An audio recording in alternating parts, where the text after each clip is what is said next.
Christmas, happy Hanukkah, happy holidays. Leave anybody out? Happy New Year. Happy New Year. You're going to notice that the committee's a little short today. Mia is home in bed with a fever. And for those of you who don't know, I hate to start off this meeting with some very bad news, but our fearless leader, Josephine Marr, lost her husband. It will be 2 weeks on Saturday, very suddenly. So she, of course, is not here. Our hearts go out to her. If you would like to send your condolences or a card, please see one of us committee members and we will give her contact information. So that is our sad news to start off with. But we still, she wanted us to continue. And so here we are. So I'm Kim with Connecticut In-Home Assistance. Good morning, I'm Joanne from B&A Community Healthcare and Hospice. I am Dawn with B&A of South Central, the social work manager. And first we want to thank Hospice for hosting us today. It's a very lovely setting. I drove as the sun came up and what a beautiful, just beautiful. So thank you very much. And we will hear from them in a minute. And also want to thank Synergy Home Care, Gordon Wall, and Talmadge Rehab. Is it Joanne that's here? Yes. She's way back there. Thank you, Joanne. So first, let me just get a few things out of the way. A few of you have been asking for directories, and I may not have answered you because I was away. But we are just, we met earlier this week. We will have directories out for next month's meeting, okay? So make sure I've got your card because this is how we update the directory.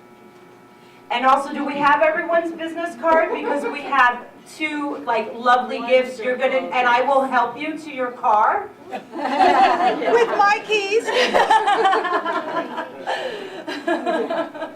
Any other housekeeping, ladies? No. Okay. Restrooms are around the corner. You can go either way. Coffee and food is over here. I would like at this time to introduce our host today, this lovely group standing here from Connecticut Hospice. Thank you. Let's give them a big hand.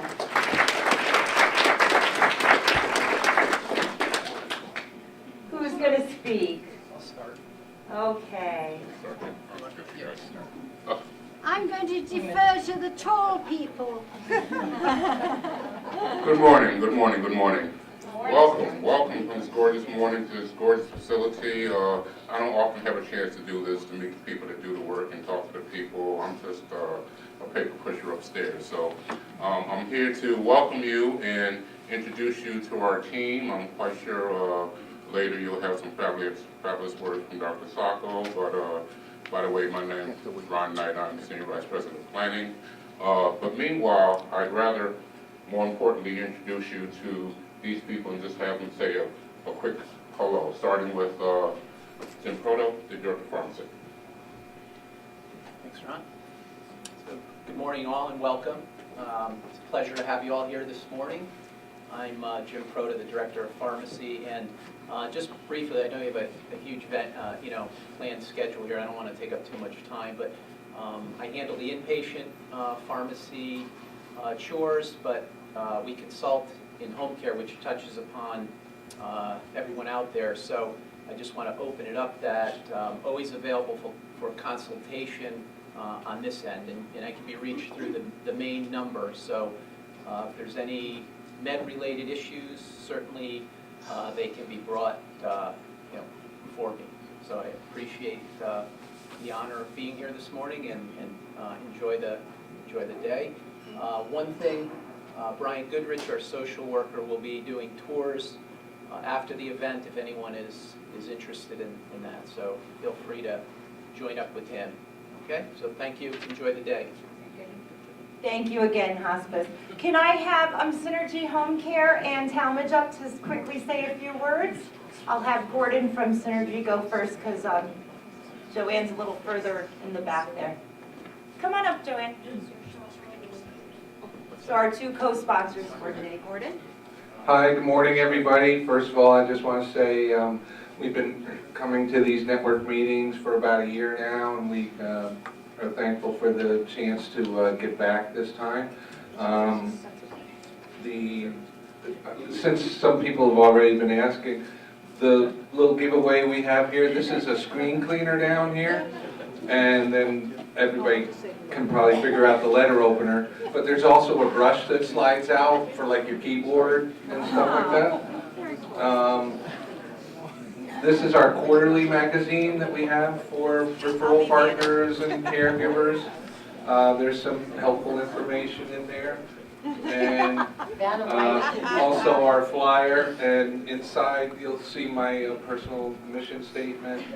And we are non-medical home care, and our territory goes from in New Haven up the shoreline to Madison, and we go inland to Wallingford and Durham as well. And we have pretty rigorous training for our caregivers, I've been told. We have webinar trainings that they do, and even at the interview, my wife, who's a RN, she does a hands-on to see what the par is for the people's skills, and if they need some brushing up, or if they can, handle criticism, if they're doing things wrong, if they can be corrected, and want to do the best they can for the clients. Again, just thank you. I don't want to take up everybody's time.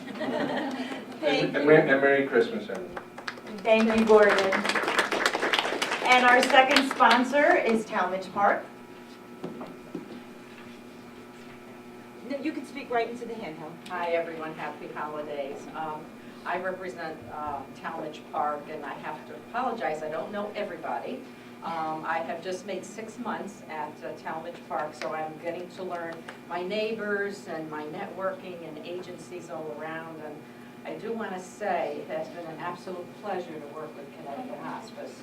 I do get to talk with their social workers, and our families respond and say how wonderful they're treated. And it's nice that we can use them as our in-house hospice, as well as when it's time for them to come on board here. So thank you again for that. So I do want to tell everybody that eventually I will get to know everyone and get to know my roads around here. So it's a pleasure to be part of this network, and we're all very important to each other. And we all need each other at one point or another, and it's good to be out there. Thank you. Thank you. And before you leave, Joanne, we have 2 very nice raffle gifts. I'm going to have Joanne pick the first one. It is a beautiful holiday basket with lots of goodies. And it is Molly from B&A Community Healthcare.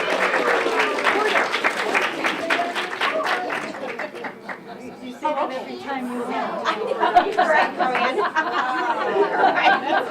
I can't say that it wasn't fixed. Joanne knows me. Thank you very much. You're welcome, and that's a great blazer. And Gordon is picking our second one. It's not mine. Yeah, it's not Dawn's, and she's very upset because this is it's from Omaha Steak. Oh. So if you're a vegan, please let us know. Maria D. from Consultation. I don't think she's a vegan. Okay, thank you very much. Yes, we will help you carry it to your car with Dawn's keys. Okay, Dawn.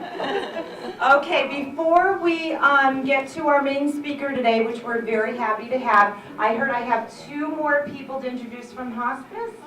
So if you could come on up.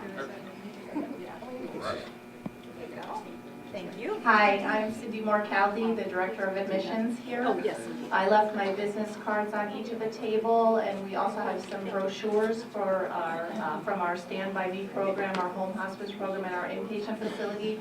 please feel free to contact me at any time. I'm happy to help us in any way that I can assist with anything. Thanks. Okay, last but not least, I'm Susie Flanagan. I'm the Vice President of Hospice and Home Care.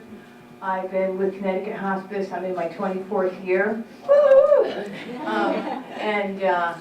The reason I'm here is because I love caring for patients and families, and that's why all of you are here. So it's really good energy in this room, knowing that we're all here for the same reason, to improve the quality of life for our patients and families.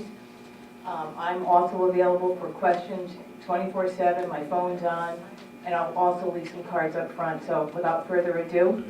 Thank you. And then one more thing, we're going to ask our attorney, Dina Castro, to come on up and give us some, I'm sure she's got a lot to tell us before the new year. I don't want to know. Please don't tell me. No, nothing too crazy. A couple of quick updates for my skilled nursing friends in the room. There's been an enforcement delay on phase 2 mega rule requirements. I've listed the 8 F tags that are subject to the enforcement delay in the handout that you have there. What's really important to know about this is that while there's a delay in the enforcement, you will still get a deficiency if you're doing something wrong, and you still have to do a plan of correction. You just won't be subject to a civil monetary penalty or denial of payment. So important to understand how that works. That happened the day after Thanksgiving. Thank you, CMS, for making me work the day after Thanksgiving. On November 30th, we also heard from CMS that they're canceling the mandatory hip fracture and cardiac bundled payment models, which have been controversial, but they're now canceled. And there were changes to the comprehensive care for joint replacement model that many of us have been grappling with. There have been some changes to that model as well. Primarily, the number of mandatory geographic areas has been reduced. And then finally, something that I think all of us will be dealing with, in April 2018, we've talked about this before, there's going to be a new Medicare beneficiary identifier, not using the Social Security number as the basis for the Medicare number anymore. This is good news in terms of identity theft for our patients and the folks that we serve. We got some more information from Medicare about what that will look like. It will be an 8-character number, letters and numbers. They will avoid using letters S, L, O, I, B, and Z because they're confusing. Sometimes they can look like different letters or numbers. And we will have a period of time during which is a transition where you can use either the old Medicare number or the Medicare beneficiary identifier. And I gave information about that last time, but I also can send you more information if you need more information about that. So thank you and enjoy your morning, and happy holidays to everyone. Thank you, Dina. And now I have the pleasure of introducing our main speaker, and I apologize, I couldn't find his bio on my phone. I was just going to pull it up. But Dr. Sacco, I kind of let him introduce himself, but he has a illustrious career, and we're honored to have him here today. So, and he's the director of Palliative Medicine and Hospice here at Connecticut Hospice. Thank you, Dr. Joe Sacco. Thanks so much. My colleague Marcel is actually going to load my talk, but it gives me an opportunity to ask a question that I always like to ask an audience, and I apologize because this is not sort of a standard auditorium, so those of you who are in the back might not be able to see, and I don't know what to do about that. I don't know, maybe there's a way to smush up front in some way.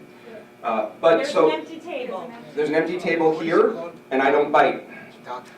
What is it called? It's called December 20 PP. So the question, and so the name of my talk today is palliative care, what is it really? Okay, italics on really. And so before I start, I would like to ask people just to yell out what palliative care is. Just yell out. What is it? When people say palliative care, what goes through your mind? End of life care. End of life care. Comfort care. Chronic care. Chronic care. Symptom management. Symptom management. Pain-free. Pain-free. I love it because you're walking right into the trap I set for you. What else? Dental. Dental? Gentle. Oh, gentle. Be dental. Gentle. Okay. Marcel, am I able to advance my own slides? Yeah. As soon as I get it set. Okay. So I'll also tell you a moment about myself. I've been doing hospice and palliative medicine since 2004. Prior to that, I was basically sort of a funny kind of a fish. I was a family medicine hospitalist. I worked at Bronx Lebanon Hospital, which is in the South Central Bronx, from 1993, basically doing inpatient medicine and training family medicine residents in how to care for hospitalized patients. And I came to palliative medicine from my belief that the hospital really needed some form of end-of-life care. There's that expression, end-of-life care, for people who weren't getting it. Okay, now I can advance? Yeah, but you have to click on the thing or you don't. I have to click on the thing. No, I'm good with that. Or you can do it for me. I'll do it. Okay, next slide, please. First slide, next slide. So these are the answers that I typically get. Okay, so palliative care is comfort care, end-of-life care, pain management. My favorite one is what to do when there's nothing left to do. I used to get, when I started a palliative care consult service at the hospital, and I used to get calls from the residents saying, we need a palliative care consult in the ICU. And I'd always like to kind of goof around with the residents a little bit, and I'd say, well, what do you want me to do? And of course they had no idea because they had just been told to call me by the attending, right? And they'd say, well, there's nothing left to do. And so I would say, so should I just sit at the bedside and surf the web for a little while on my phone and head out, right? So clearly there's a lot left to do. My slide answer is not here. And I don't know how to do this. There we go. So Marcel, it's okay, I'll do it. So I just want to be clear that, for one thing, palliative care or palliative medicine is a recognized medical specialty. Okay, so this is recognized by the American Board of Medical Specialties. I think it was in 2004 that they first recognized it. And I was boarded shortly thereafter, and now people who are boarded in palliative medicine are done so under the auspices of their parent board. So my parent board, for example, is family medicine, and I have a sub-boarding in palliative medicine. I think that the most important thing to understand is that this is a specialty that serves people who are seriously ill, okay? And I think that everybody in this room, in your head, knows what that means, okay? So when you picture someone who is seriously ill, I think we're all on the same page. Okay, so I'm talking about people who have chronic, progressive illnesses that seriously impair their quality of life and that are expected to progress over the course of time. And when I say the course of time, it may be months, it may be years, and that generally speaking are probably ultimately going to cause death. Okay? And I say probably ultimately because some people can be diagnosed with serious illness, such as, for example, cancer or heart disease, and get cured. You can get cured from cancer, you can get a heart transplant. People do get cured from this and return to their prior lives. It is definitely a multidisciplinary specialty. We involve chaplaincy, we involve the arts, we involve music, we involve social work, nursing, and so forth. It is patient and family-centered, and we all like to kind of carry on about, you know, things being patient and family-centered, but I think it's really important to talk about what that really means, and I'm going to do that a little bit more later. It is definitely inclusive of, although not necessarily, but inclusive of and complementary to conventional medical care. And I think that is another piece that really distinguishes palliative care from hospice to some extent, and I'll talk a little bit more about that later. But also I think it's another distinction that people need to understand, that it's not just end-of-life care, it's not just comfort care. It is a specialty that can include very aggressive medical care. Okay, so they're done side by side. And you know, sometimes it's not even done side by side. You know, I work with cardiologists and with pulmonologists and with oncologists, but oftentimes I provide medical care myself. Okay, I'm a regular doctor. I was a hospitalist. I'm a family doctor. I can hang antibiotics and read chest x-rays and that sort of thing. So I can conduct medical care at the same time as I'm providing other interventions that are more typical of palliative care.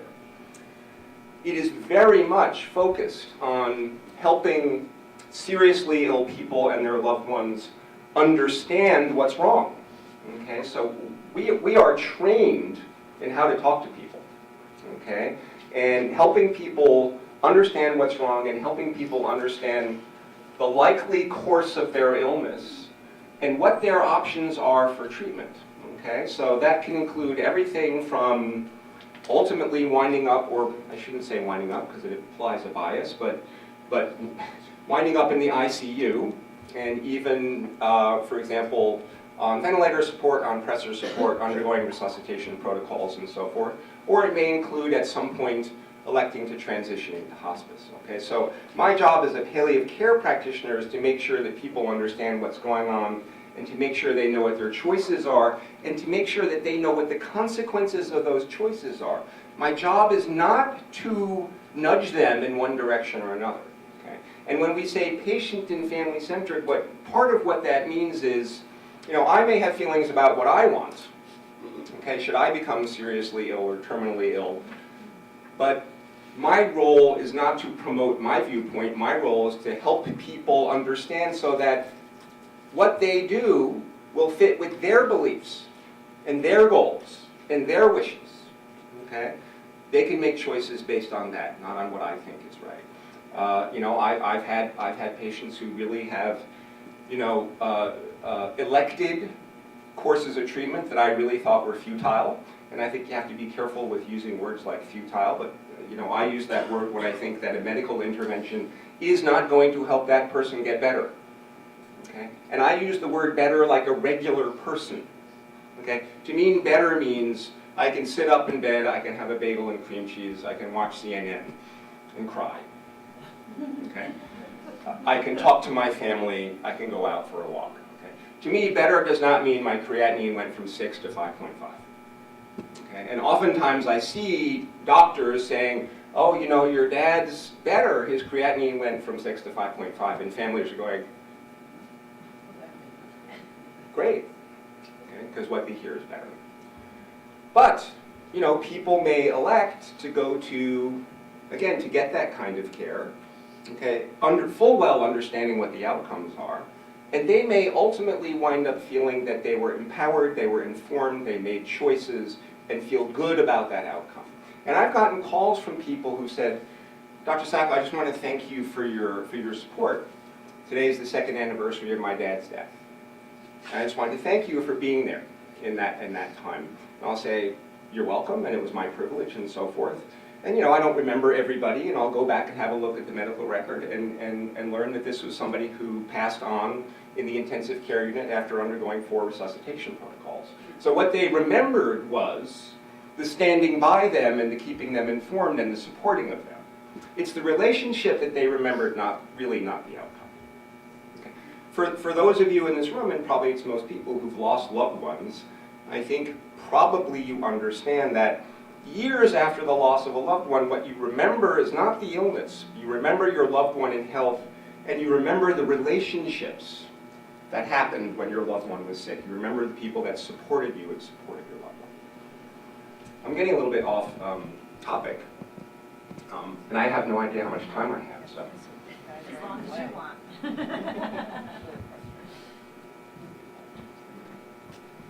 So we are definitely expert at pain and symptom management, and I could do a whole other talk on pain and symptom management and sort of the problems that we are experiencing now in pain management in the context of the opioid crisis, and how sort of one and the other are not related. It is, and I think from what I said earlier, you understand that it's appropriate at all stages of the treatment, okay? So we should be involved very early in diagnosis to help people understand their choices, as well as to help with pain and symptom management, or very late in the course of disease. I mean, typically we are called in very late in the course of disease because there's nothing left to do, right? But there's still a lot left to do. So you remember Venn diagrams from high school? Remember there's like the big circle, and then it had the little circle in it? They were called Venn diagrams. To me, palliative care is a Venn diagram, and hospice is a little circle that's entirely contained inside the bigger circle. Because so much of what is possible in palliative care, generally speaking, does not happen in hospice. And I'll show you a diagram talking about that a little bit. I've talked about how it's without an agenda. Okay? Now there are rare times when I, in fact, will be fairly forceful about my opinion, and I'll talk about that later. But really, I believe that my job is to inform people and not to push them one way or another. Okay? I may have my own thoughts, as I said earlier, but it's not my job to push someone one way or the other unless I'm asked. Okay? And sometimes people say to me, well, what would you do? And I say, well, are you asking me as a doctor or are you asking me as Joe? Because if you're asking me as Joe, that's going to be very different. And people say, I'm asking you as Joe. So I feel free under that circumstance to volunteer an opinion. It is cost effective.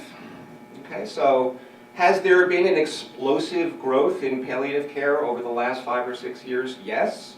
If you're wondering why, it's not because everybody joined hands and started singing Kumbaya, it's because it saves money. Okay? And hospitals everywhere are interested in that outcome. I'm not saying that there aren't good people who want good outcomes and who understand that palliative medicine really can help, but it's driven by how cost effective it is. You know, I used to call people on the phone in the other specialties, and they were very skeptical. And they'd be like, well, I don't know if I want you seeing my patient. And now I'm really quite pleased because I'm calling people who formerly really weren't terribly collaborative, and they're saying, you know what, great, yeah, go do a palliative care consult. And these are oncologists and cardiologists and pulmonologists and so forth. And oftentimes I'll start out the conversation by saying, look, tell me what you're offering that helps. Okay? Because if you're offering something that helps, I want that to happen just as much as you do, and I can help the patient understand that it helps. Okay? So maybe I can actually promote a treatment rather than, the perception is that we're going to argue against treatments. And, people love us. Okay? There's a huge well of sort of public goodwill about palliative and hospice medicine. And patients and families they love the counseling, and they love the sort of being empowered to make choice. We get high quality scores across the board. I used to say when I was in the hospital, we had a small hospice unit.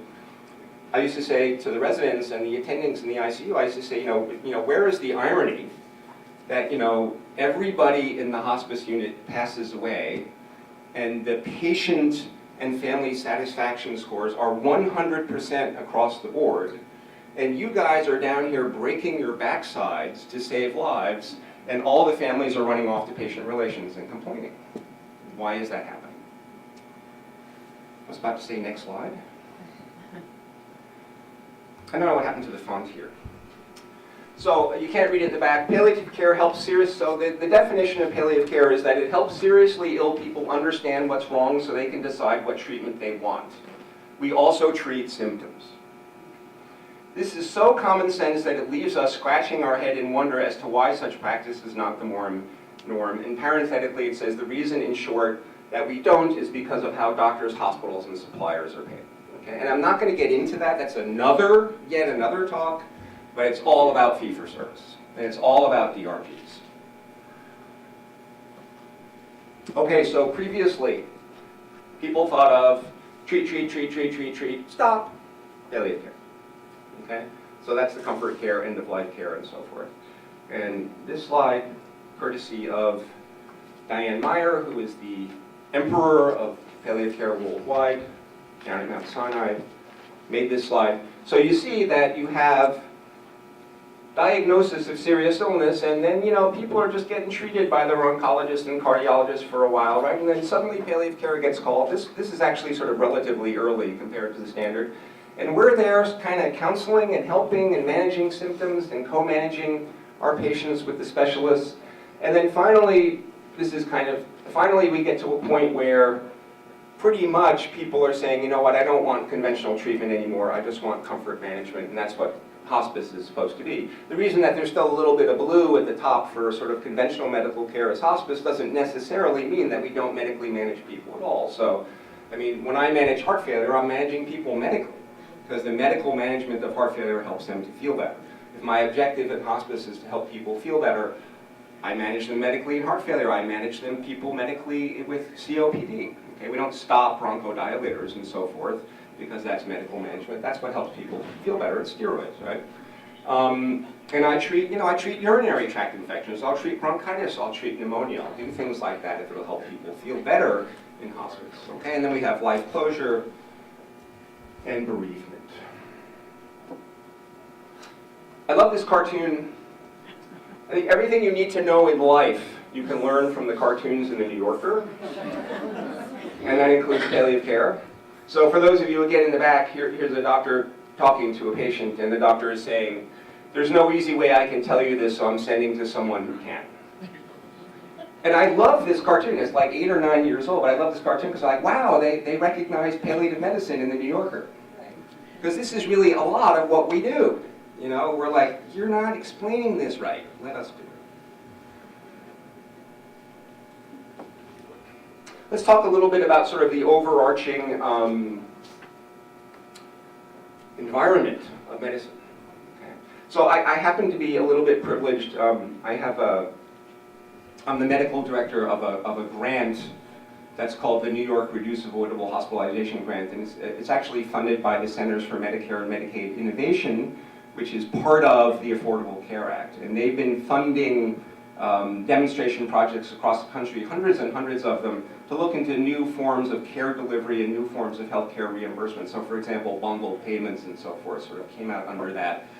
And we're looking at trying to prevent nursing home residents from being transferred to the hospital for acute conditions. We're trying to promote the management of nursing home residents who have COPD and pneumonia and other acute conditions on site. We're having some success. But I have a little bit of sort of the inside track at Medicare because it's a Medicare funded grant. And you know, I want everybody in this room to know that, you know, Medicare knows what's going on. Okay? CMS, they know what's going on. Okay? I've been down to their campus in Baltimore. It's like a college campus. And you know, they have the armed guards and the mirrors and the blast gates and all that stuff. I mean, this is serious business. And the folks who you meet down at Medicare are just like us. They are smart, dedicated, thoughtful, hardworking people, and they know what's going on. Okay? They know dollars are being spent. And the dollars are being spent in chronic conditions. Someone earlier said chronic illness. Okay, so you can look this up online. They provide this data to the public. So this is a whole publication on chronic conditions among Medicare beneficiaries. So where are the dollars going? 2/3 of Medicare beneficiaries have multiple chronic conditions. Again, you can't read it in the back, so I'll read it. Beneficiaries with multiple chronic conditions were more likely to be hospitalized and had more hospitalizations during the year. There was a steady increase in post-acute care services, okay, so in services after hospitalization as the number of chronic conditions increased. So we're talking about home care, home hospice care, skilled nursing facility, Part A stays, residential stays. Beneficiaries with multiple chronic conditions were more likely to visit the emergency room and had more ER visits during the year. In 2010, and I'm sure there's more recent data now, beneficiaries with multiple chronic conditions accounted for almost all Medicare hospital readmissions. Beneficiaries with multiple chronic conditions accounted for a underlined italics in bold disproportionate share of Medicare spending. They know. Change is upon us. Okay, so as you know, CMS issues these sort of rules that are 1,000 pages long with all these different type fonts, and you've never read one from beginning to end. I don't think the person who wrote them has read them from beginning to end. But they're serious. They're serious, okay?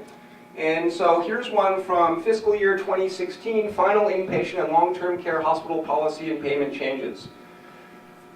The final rule includes policies that continue a commitment to increasingly shift Medicare payments from volume to value. Okay? So what are they saying? They're saying, you know what, gang? We at Medicare understand that fee-for-service is winding up with a lot of money being spent and not a lot of quality coming back. And we are looking at ways to shift from volume to value, to outcomes. And a lot of what CMMI is doing, and the grant that I'm working on, in fact, is working on that. What is Medicare trying to do? Medicare is trying to stop paying for episodic, fragmented, intervention-oriented, non-patient-oriented, non-health-oriented medical care that rewards itself, costs a lot, and often does not benefit patients, to paying for patient and health-oriented care that rewards communication and outcomes.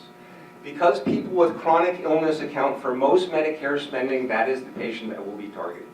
Okay? So what are they really saying? They're saying, you know what? It's the seriously ill people out there whose care is going to have to start to change.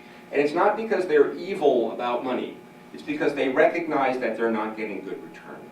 Okay? And they recognize that many, many people are not being well served. Like I said, there could be people from Medicare here and you wouldn't even know. They look just like you.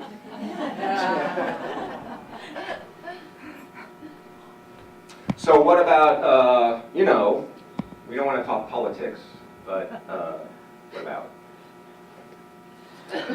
Despite the lack of clarity as to the overarching framework for the future of healthcare in America, it is definitely, I wrote probably, it is definitely safe to assume that the drive from fee-for-service, volume-driven reimbursement to quality and outcome-driven reimbursement will continue.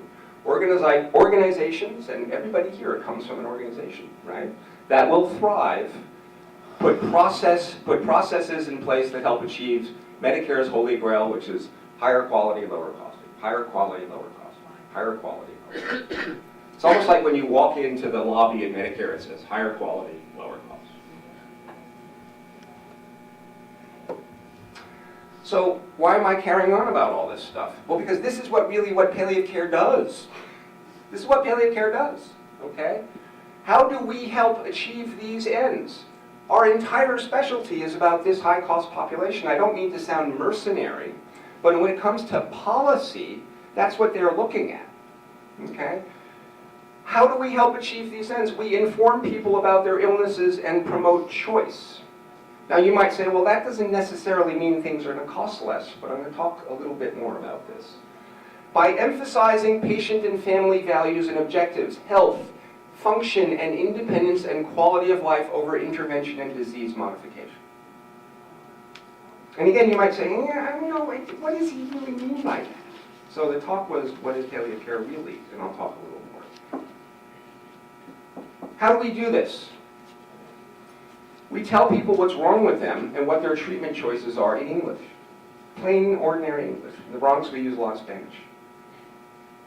Okay. And maybe in Connecticut, too. I remember being in the ICU at Bronx Lebanon, and Bronx Lebanon is a really terrific community hospital. It's also really big. It's 800 beds. And it serves the South Bronx. It serves a sort of devastated population of people, many of whom are not literate and who may have not completed school, but many of whom are very, very bright people. Okay? The South Bronx is not an easy place to live, and one must be bright to get along there. Okay? But I had the experience of seeing residents who were foreign medical graduates at Bronx Lebanon, talking to people from the South Bronx about what was wrong, and I could tell that it was as though somebody who spoke Martian was talking to somebody who spoke Chinese. The families would just be going, and I would go up to them afterwards and I'd say, and the residents they were really sweet, smart, hardworking people. I know the families afterwards saying, did you understand anything of what he said? And they're like, no. So what a waste of time and effort. We write down the treatments they decide they want. We write them down on paper, witness them, okay, so it can be legal, and we put it in a place where caretakers can see it. Okay? It says there, I have a story to tell you about this. And I was in New York. New York's had MOLST. We're going to talk a little bit more about Connecticut MOLST, but New York's had MOLST for a while. And I get called down to the ICU to see a patient who's dying on a ventilator, who's septic and on pressor support on a ventilator. And They're all just really, everybody here has been into an ICU. It's like this sort of chaotic, organized chaos, right? And everybody's running around, it's noisy, and the lights are on. It's like a casino, And bings and bongs and boops are going.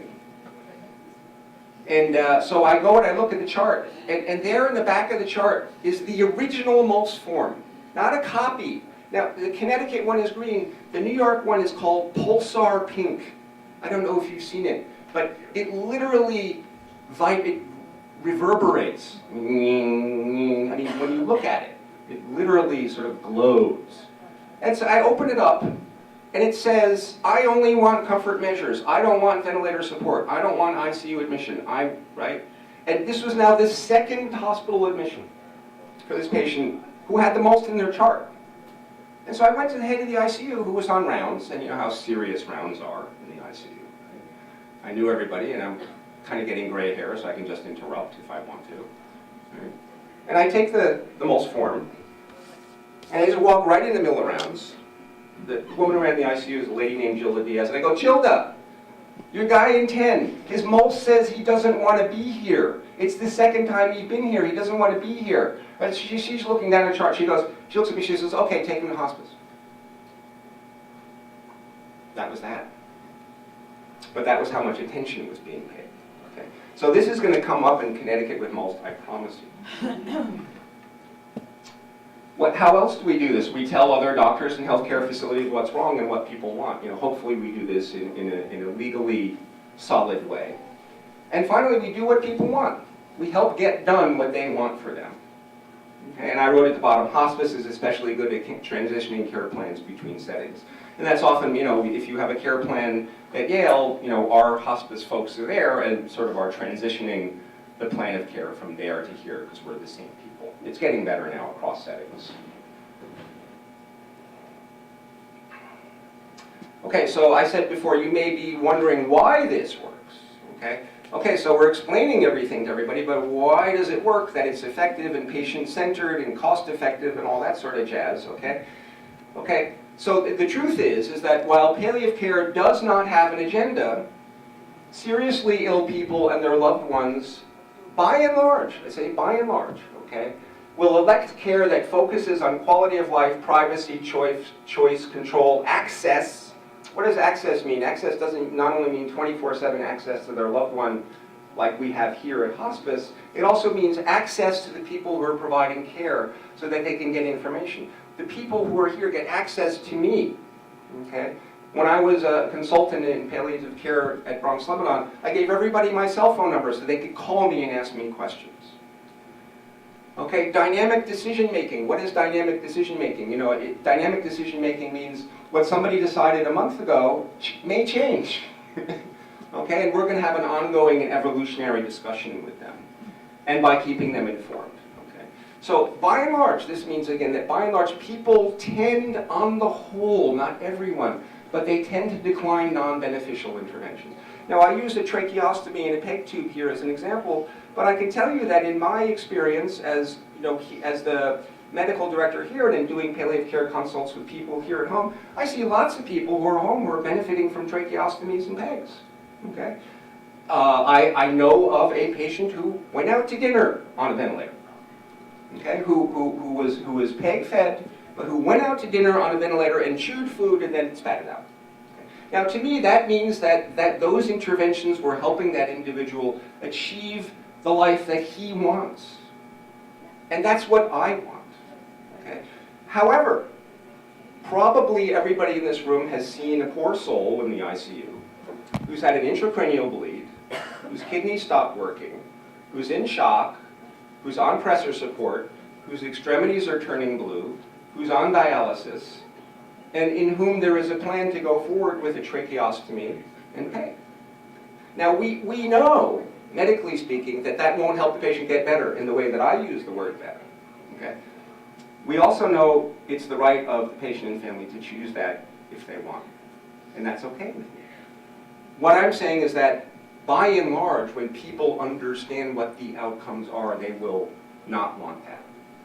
Most won't, some will. Okay. Now, if you compare that process to the regular process of the ICU attendings who were my friends, saying, well, the endotracheal tube has been in for a week, and your dad's going to have tracheal stenosis if we don't do a tracheostomy. And the family's like, well, what's that? Well, you know, his windpipe is going to get narrowed and scarred if we don't do this now. Well, okay, I guess if you have to do it, you have to do it. But that's not the conversation that says, however, none of this is going to affect the ultimate outcome or the quality of life or whether your mom is ever going to sit up and talk to you again. That's not really their job to have that conversation. It's kind of my job. Okay, so that's one way that palliative medicine is cost-effective and helps promote the idea of patients and families being in control rather than the medical system being in control. Okay, and also many people will elect, you know, treatment in place. Okay, so at home or in the skilled nursing facility with hospice or in the inpatient hospice facility, rather than hospitalization and declining low benefit tech-intensive prolongation of low quality life. Most people will like that. And by the way, I just want to say that, you know, now with a lot of the CMMI stuff, like what we're doing in New York with nursing homes, is we're promoting acute care management in non-acute care settings, okay? Because that actually has better outcomes and is less expensive. You guys have questions at this point? Is anyone going to throw an egg at me or something? Seriously. I have a question, but it goes way back to what you were saying. I wanted to know the difference between Dr. Joe and Person Joe. When you said that the patient's family asked you as a doctor or as a human being. And I just am curious as to what the difference is. So, thank you. Good question. So the question is, if you didn't hear, it's what's the difference between me sort of in terms of my personal views and me in terms of my medical views. You know, I think that, you know, when somebody says, you know, that my role as a palliative medicine consultant is to say to people, you know, here's what's wrong, here are your choices, here are the outcomes, now you make your decision, right? You know, and I hope that you're making your decision based on, if it's the patient, obviously the patient can make his or her own decision, but if it's family, I hope they're making a decision based on what they believe the wishes of the patient would be. This is the concept of surrogacy, right? Substituted decision making.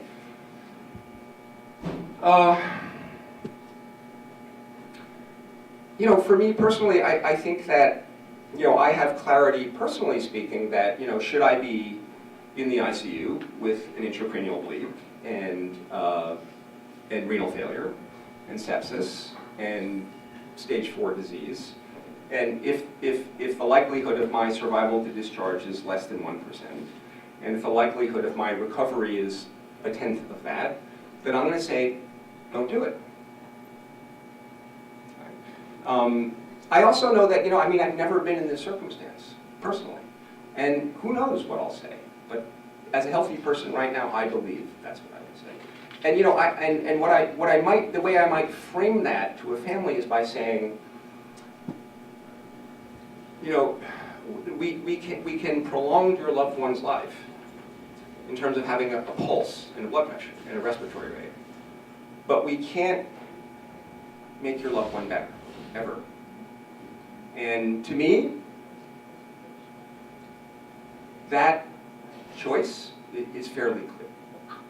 And by the way, our ability to prolong your loved one's life may be very limited. You know, we may be talking about 2 weeks versus 2 days. Okay, and those 2 weeks and 2 days are going to be the same. It's going to be coma. So to me, it feels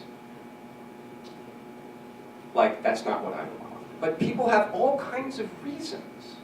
I mean, I've had people say to me, and I respect this, I've had people say, you know, I've said to people, why won't you let me manage your pain? You're in so much pain. Why won't you let me manage your pain? And I'm thinking, they're afraid they're going to get addicted. People say, well, you know, Jesus suffered and I want to suffer, to have solidarity with Jesus. I mean, you can't know.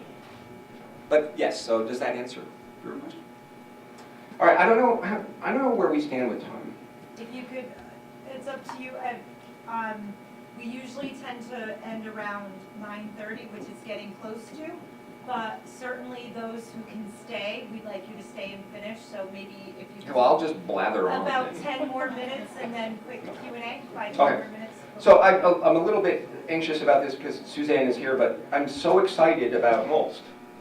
And the last presentation I went to and listened to was about MOLST, but they had to scroll sample across it, so I couldn't use it. But, I want to say that Pulsar Pink really catches your eye and makes you have to look away. This is a good color too. But there it is. It's very similar to the form that's used in New York. This form is yours to keep with you. Bring it to all medical appointments and admissions to healthcare facilities. So, Suzanne, I know you're here. I just want to say that asking people to have the original form was a mistake. Sorry. It just, you know, in New York, it's copies made of copies made of copies. People are like, where's the original? I don't know where the original is. So it's hard, you know, it's hard when you bring the original to the ICU to get the folks in the ICU to give it back to you when you get discharged. But it's a start. So I wrote here it's very granular. I love the word granular. I've been using it a lot lately. But it really gets into the details and weeds of what people want. So I sort of magnified some of it. And I'm really excited about this, but I magnified some of this just to show you that it really does have, you know, goals of treatment, no limitations, limited medical treatment, comfort care only, perform CPR, do not perform CPR, transfer to hospitals, etc. Use invasive airway management or mechanical ventilation. Okay, so that's great terminology. Use invasive airway management. We know what that means. I promise you that no one else knows what that means. Again, and I know that you know the form is very much like other forms across the country. But if I wasn't a doctor and somebody said to me, do you want invasive airway management, I would picture like a platoon of soldiers crashing into my house and choking me, I guess. Kind of like that.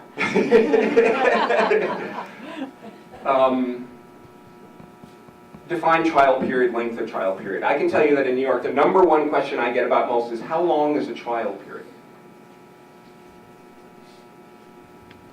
And then there's more, use medically administered hydration, use medically administered nutrition, tube feeding and so forth, use dialysis, etc. Now, so right here is the other treatment preferences specific to the patient's medical condition, and then it has comma, vasopressors, medications, antibiotics, etc. So I think you can tell by the terminology in this form that this is not the kind of form that you just hand to someone and say, can you fill this out and bring it back at your next appointment? Okay. This is a form where you really need to sit with the patient, and it's not. Another big issue in states that have experience with this is that it becomes a box-checking exercise. You're like, oh my God, it's another form, man, 50 forms already. Let's get the boxes checked. And sitting down with the patient saying, do you want invasive, mechanically administered, whatever it is? No. Okay. It's not about that. It's an end.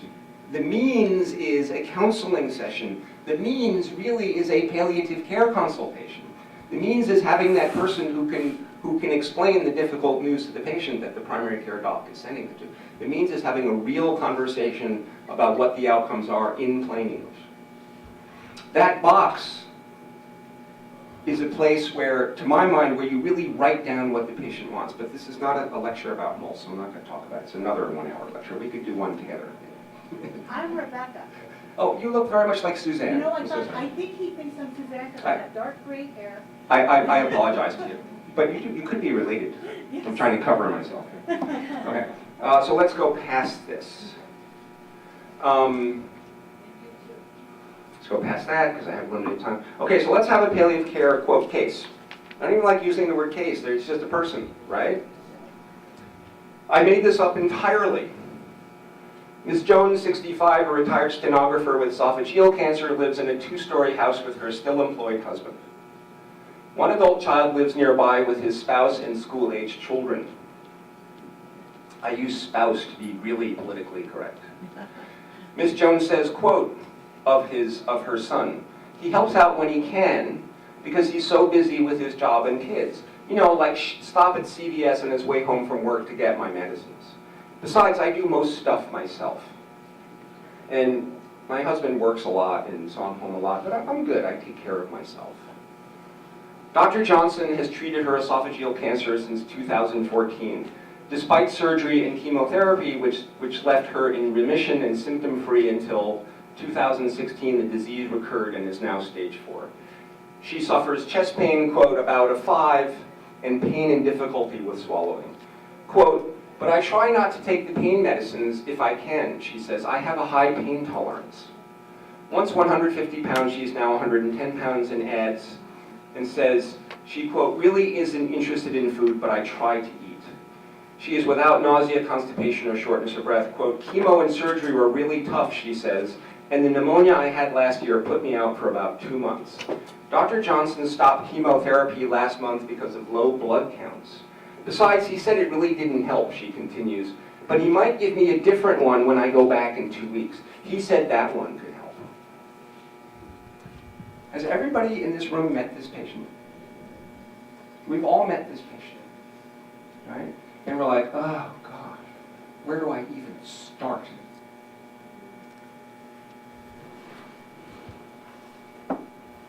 What are her issues? How informed is she about her illness?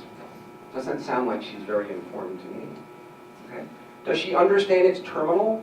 Does she understand that chemo, if offered, may be of little benefit and significant harm? Okay? And I get on the phone with wonderful oncologists all the time. And I say, well, so the patient said that you told her that she might be a candidate for chemotherapy and it might help. What does that mean? Give me the hard data. Well, the data shows that there's a 15% chance of a 6-week prolongation of life. That's doctor-to-doctor talk, but that's not the patient's understanding. Help is another word like better. It's real to people.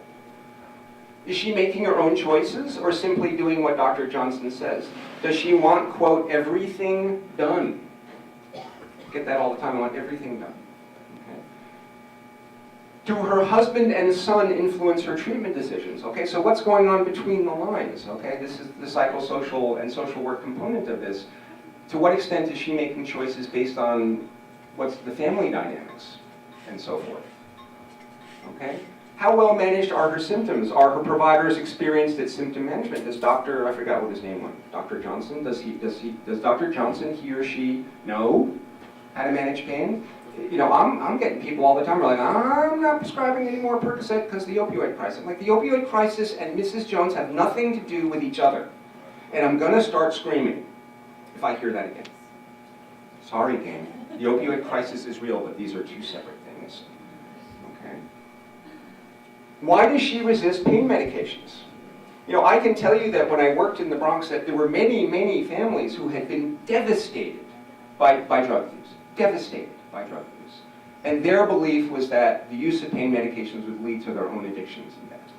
Okay? And I had to anticipate that concern and address it with them so that they would be more open to pain management.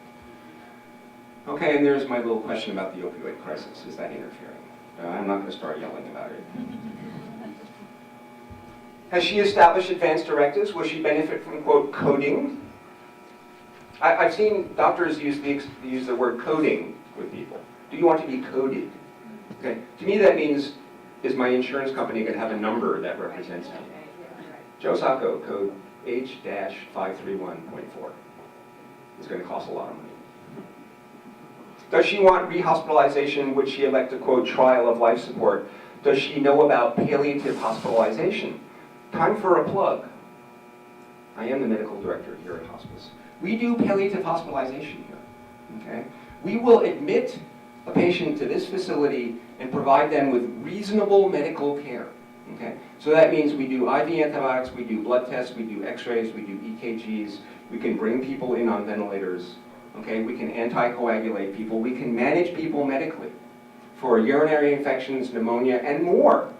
It's not going to be as aggressive or as intensive as it is in an acute care facility, and I have to be very transparent and above boards with my patients and families as well as all of you about what we can and can't do. We don't have 24/7 access to labs, and we don't have overnight access to on-site practitioners, okay? But we also let people, we call in our orders at night, okay? But we also let people sleep at night, we turn out the lights, nobody ever gets woken up for vital signs, okay? Nobody ever gets woken up for 5 a.m. bloods. You can eat whatever you want to eat, whenever you want to eat it.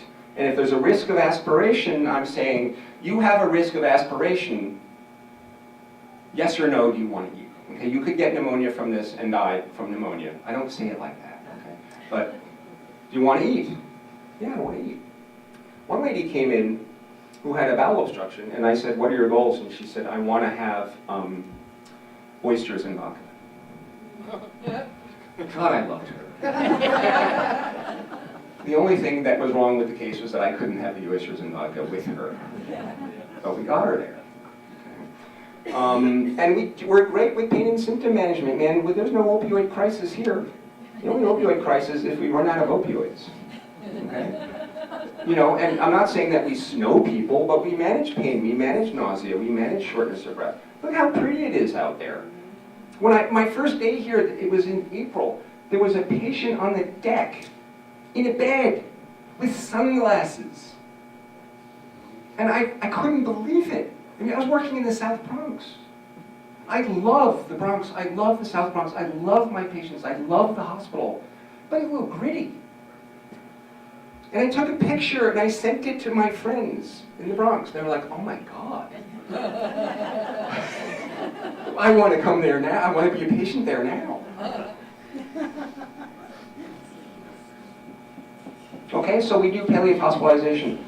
What arrangements have been made for the fact that this woman is going to get sicker? She's thinking, well, I'll go back to Dr. Smith and he'll give me treatment, but is she thinking 3 months or 6 months past that? Has anybody talked to her about that? Okay, will her husband and son care for her when she becomes incapacitated? Does she have Title 19? And how many times have you heard people say, well, you know, Medicare will pay for that? Right? So when I need to be in a nursing home, Medicare will pay, right? And you want to bang your head against the wall. Quick note on trial period, I can't help this because it's going to come up on most.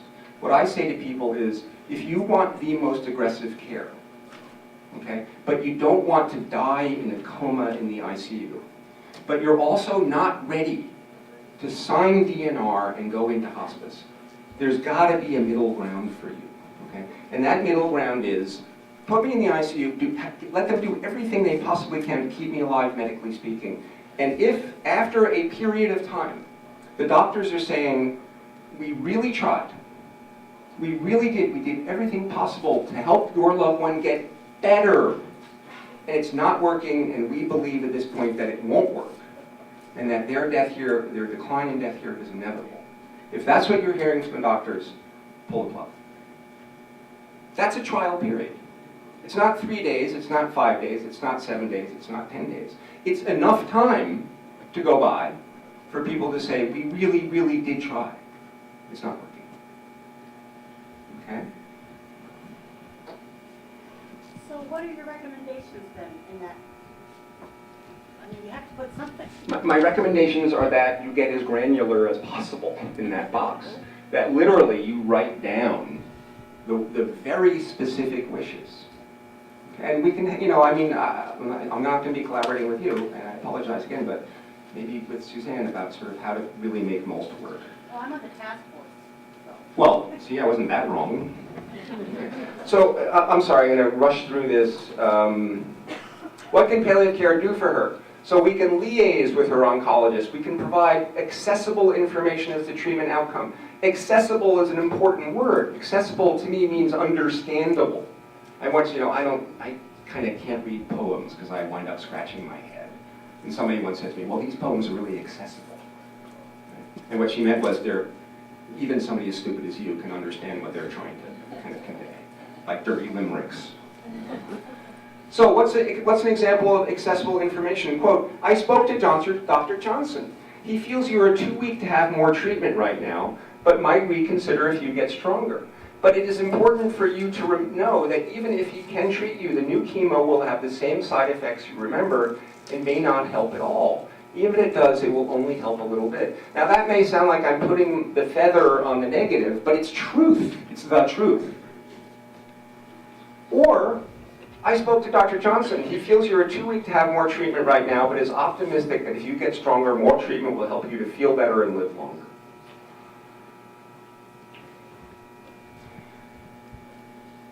sometimes I get yelled at for showing this slide because people say, patients aren't dogs. Remember Gary Larson who did The Far Side years ago? So what we say to dogs, okay, so the owner is saying, okay, Ginger, I've had it. You stay out of the garbage. Understand, Ginger? Stay out of the garbage or else. Now, what does Ginger hear?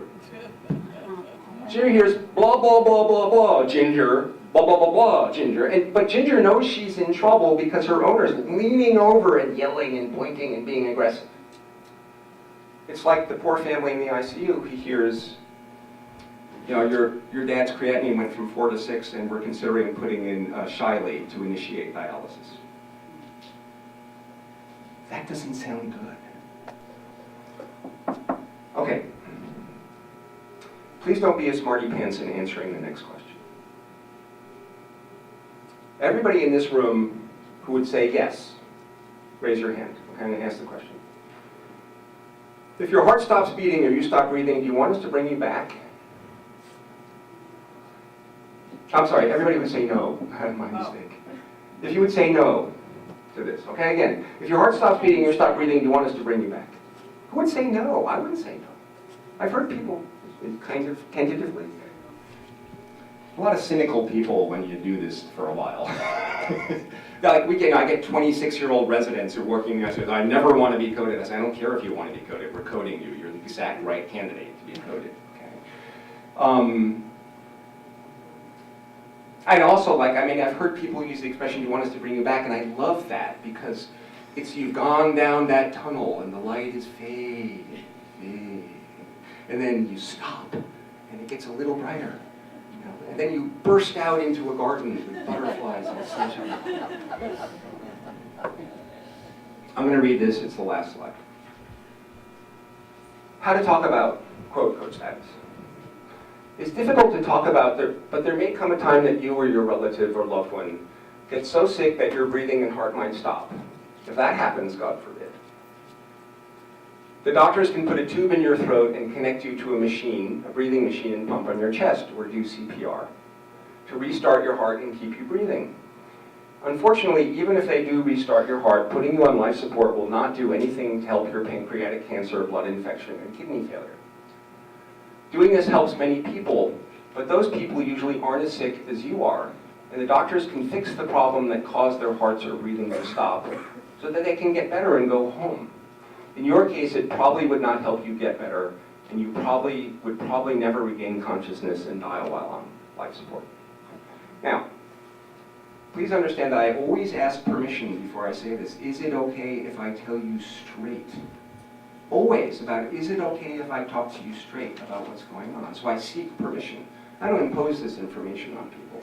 It's kind of another talk about how to actually conduct palliative care that I sort of give medical practitioners. My mom, at 79, got chest pain. She was having a heart attack. And she went to the CCU and coded. And they resuscitated her. And they restored her rhythm. And they went in to see her, and she was on a balloon pump, an event. And at that moment, she was a 79-year-old woman who lived in a studio apartment on East 86th Street. She went out to the movies, she went out with her friends, she loved a good, really dry vodka martini. She liked to sleep late, she liked to stay up late, she liked to read junky detective novels. Her kidneys were good, her lungs were good, her brain was good. She was a really difficult woman, but her brain was good. Okay? She had no sepsis, she had no cancer, she had no heart disease, she had no chronic lung disease, she had no chronic neurologic disease. I said to the chief in the CCU, I said, you have 72 hours. You're not sitting up and talking in 72 hours on pulling the plug, right? Because I know the data, right? He said, I think you're being a little emotional. I said, you're really freaking right. I am being emotional. And if she's not sitting up in 72 hours, I'm pulling the plug. Because as we know, if you don't wake up in 72 hours, the odds become vanishingly small that you will. 72 hours later, my mom was sitting up in bed, cursing out the nurses. Why do I tell you that story? My mom at 79 was a perfect candidate for ACLS because her heart stopped. It's like the master switch went out. You know that master fuse in your house that comes in from the basement? Okay. You pull that, everything in the house goes out, right? The fridge goes out, the electric stove goes out, unless you're lucky enough to have gas. The microwave goes out, the air conditioner goes out, the well goes out, the water heater, it all goes out. There's nothing wrong with any of it. So you start it up again and everything's fine. That's really what happened to my mom. She had an arrhythmia, her heart stopped.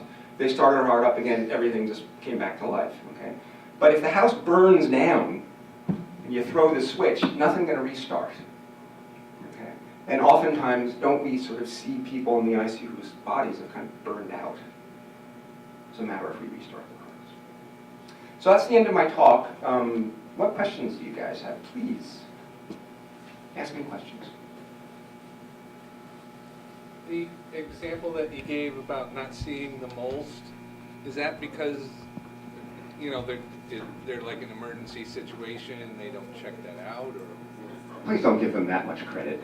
So the question was, in the example where they didn't see the most, is it because it's an emergency situation and they don't have time? It's like, you know what, this is their job. They should be paying attention. And, you know, the ICU is a crazy place and everybody's always running around and the lights are always on and nobody has privacy and there's alarms going off all the time. But it's like, you know, gang, come on. Like, the most was in the chart. Like, did you not review the medical history? Did you know? I mean, I kind of got pissed with them because, again, I'm kind of getting old and I can get pissed with them. Yeah. I'm like, what are you doing? So the answer is, yeah. I mean, are you busy? Yeah. Okay, does that give you an excuse not to do your job properly? No. Okay, there you go. I mean, maybe 30 years ago I would have been, oh, you know, I know you guys are busy. Now I'm like, pay attention. Pay attention. Of course, I got fired from that job. Yes. Add on to that is that if a patient was allergic to penicillin and you gave them penicillin, that is litigatable. Yeah, I think that's a really good point. It's a medical error. That's a medical error. And by the way, we're starting to see litigation of people who get treatment that they didn't want. We're starting to see that. But it's a good question. Other questions? Come on, guys. Yes. Yes. I'm not sure if this is under the you don't want to talk about category, but in terms of universality of delivery of services, like different hospitals will offer a menu of services that they call palliative care, but it's not standardized. So can you speak to that, and in terms of insurability of it as well? Yeah, so, you know, there's sort of a lot of kind of unpleasant undercurrents in the system that influence palliative care. So the question was sort of, you know, what is the, I think what you're asking is sort of, what is the reality of palliative care really out there in the world and in big institutions? Kind of, am I understanding? My understanding, hospitals offer it as a service. They have their palliative care department. Right. But hospital A's and B's and C's may offer different things under the umbrella of it without really specifying what they're offering, and it may be different. Right. So I think you're very right. You know, in some places, you know, palliative, you know, they'll say we have a palliative care program, and really it's a very harried APRN who's 30% time devoted to palliative care and has a full panel of patients. And it's a 400-bed hospital, and there's just no way that a person like that can really cover it. You know, Yale New Haven has a real palliative care team, okay? But even that said, you know, Yale New Haven is a referral center. Smilo Cancer Center is a referral center. And, you know, and their ability to access patients is dependent on their being called by conventional practitioners. It's not sort of like, there's no trigger for palliative care people to come in and really have an influence pretty much anywhere that I know on the outcomes of a patient. So I think it's still developing. And I think it's still very variable, and I think that oftentimes that, you know, it needs to be sort of grassroots, like it really needs to be the patient and family saying, I want a palliative care consult for my mom. And I've actually had the experience where people say, well, you know, I asked for a palliative care consult, but my mom's oncologist said, no, not now, it's not time. Right? And I said, well, you have to go back and tell him, too bad, it's time. Okay? And he needs to know, or she needs to know, that calling palliative care doesn't mean that chemotherapy won't happen. It means that you and your mom will decide whether or not chemotherapy is the right thing. Okay? And by the way, you know, you should know that, you know, hospitals get paid based on DRGs, by and large, right? So let's take the tracheostomy and feeding tube, okay? Which again, I want to be clear, I'm not throwing the baby out with the bathwater, but there are circumstances where it doesn't benefit people, okay? So Nirvana, the Nirvana DRG for a hospital is 96 hours on a ventilator, followed by a tracheostomy, followed by a second surgical procedure. That second surgical procedure tends to be a feeding tube. Okay. Now let's remember that when calculating hospital reimbursement, that prognosis is not taken into account, okay? So we can take somebody who's been 96 hours on a ventilator, do a tracheostomy, and do a feeding tube, and the patient can die the following day. And everybody in the ICU, everybody who's caring for that patient can know that was the outcome. And that doesn't change the reimbursement. Okay? How much is that diagnosis worth? Does anybody know? To the family, it's gold. To the hospital. It's gotta be at the 10 to $50,000. It's worth about $230,000. Take the tracheostomy and the take away, and it goes to $80,000. So do healthcare institutions have a financial incentive to provide services that they know won't benefit patients? The answer is yes. Okay? Look, the CFO who I worked with at Bronx Lebanon was a great guy. I mean, he brought his dad to Bronx Lebanon when his dad was having a heart attack. He's a really nice guy. He has nursing pensions to pay. He's got poor children to vaccinate at no cost. He's got undocumented immigrants to provide dialysis to. I mean, he's got a lot to do that benefits a lot of people. But if you go to him and say, is it okay with you if I yank $150,000 from the reimbursement of 15 patients in the ICU because it's what their choice is that okay with you? He's going to go, I quit. Okay, and that's a whole other talk. So thank you. Thank you. You can leave it on. You're Brian, right? Can we have a round of applause again for Dr. Sacco? And Marcel, who's been taping here for us. Hold the applause and just send us patients. In lieu of applause, we'll take patients. And thank you again to Connecticut Hospice for hosting. We have Brian from social work who's going to provide some tours with us, so if you have time, please do that. Also on your tables, please take the information that our host and co-host provided, and there are white or red Christmas cards with candy canes. Again, as the committee, we wish you a very, very Merry Christmas.